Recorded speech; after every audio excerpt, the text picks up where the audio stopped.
नमस्कार, मैं सविता त्रिवेदी विकास नगर से आप सभी का स्वागत करती हूं अपनी आज की ऑनलाइन क्लासेस में। 12th क्लास आप लोगों के लिए आज का हमारा जो टॉपिक रहेगा वो इस प्रकार रहेगा। फर्स्ट यूनिट का फर्स्ट चैप्टर है आपका शरीर रक्षा एवं स्वास्थ्य।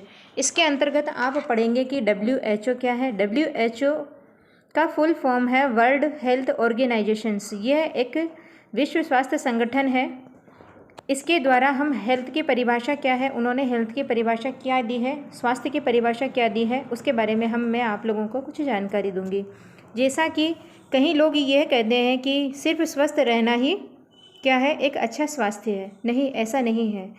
स्वस्थ रहने के साथ साथ में मनुष्य की अपनी सामाजिक स्वास्थ्यता, मानसिक स्वास्थ्यता और सामाजिक स्वास्थ्यता का होना भी बहुत ज़रूरी है। इन सब दशाओं के बाद में ही एक स्वस्थ व्यक्ति स्वस्थ कहलाएगा और यही वास्तव में एक स्वास्थ्य की परिभाषा फिट होगी। तो हम लोग ये जान लें कि किस प्रकार से हम हमारी विभिन्न स्वास्थ्य की दशाओं को पाकर स्वस्थ रह सकते हैं। ये वर्ल्ड हेल्थ ऑर्गेनाइजेशंस के द्वारा बताया गया है। अब नेक्स्ट आता है आपका कि स्वस्थ रहने के लिए हमें किन किन चीज़ों की आवश्यकता होती है।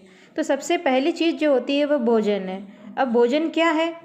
भोजन कोई भी पोषक पदार्थ, चाहे वह वनस्पति मूल का हो या जातव्य मूल का, जिसे जीवन रक्षा और ऊर्जा प्राप्त करने एवं वृद्धि के लिए उपयोग में खाया पिया या अन्य प्रारूप में शरीर के भीतर ग्रहण किया जाता है, वह भोजन कहलाया जाता है। सिंपल सी भाषा में कहें या सिंपल सी भाषा में अगर हम जानें तो ये होता है कि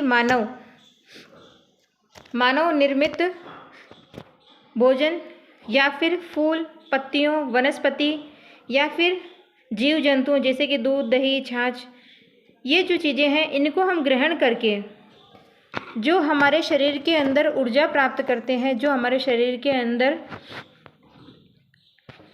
एनर्जी को प्राप्त करते हैं, वो सारी चीज़ें भोजन कहलाती है। अब भोजन में क्या खाया जाए, तो इसके लिए दूसरा टॉपिक अपना आ जाता है पोषण। अब पोषण क्या है? तो पोषण को शरीर की आहार संबंधी आवश्यकताओं के संबंध में भोजन का अंतर्ग्रहण माना जाता है। WHO के द्वारा भी पोषक को परिभाषित इसी तरीके से किया गया है। फिर हो गया कि आपके जो पोषक तत्व हैं उनको कितने भागों में विभाजित किया गया। तो पोषक तत्वों को हमने 7 भागों में विभाजित किया गया है। सबसे पहला जो पोषक तत्व वह है प्रोटीन, दूसरा है कार्बोहाइड्रेट, तीसरा है वसा, फिर चौथा विटामिन्स, पांचवा खनिज लवण, छठा जल और सातवां है रुक्षांश या रफेज। इसके बाद में आ जाता है आपके कि इन सब को ग्रहण करने के बाद में हमारे शरीर के अंदर या तो भार बढ़ेगा और या अगर किसी भी बीमारी की वजह से हमारा खाने पीने के बाद में भी अगर भार कम होता है तो क्यों होता है, उस पर हम डिस्कशन करेंगे। तो सबसे पहली हो गया है कि हमारे शरीर का आदर्श भार क्या है। तो आदर्श भार का मतलब होता है कि जैसे आप लोग जानते हैं कि हम कहते हैं कि मैं फिट हूँ। फिट का मतलब क्या होता है? अगर आपकी हेल्थ आपकी लंबाई और आपकी चौड़ाई के अनुपात में सही है तो आप फिट पर्सन हैं। अगर आपकी लंबाई कम है और आप मोटे हो तो आप अनफिट हो, आप फिट नहीं हो।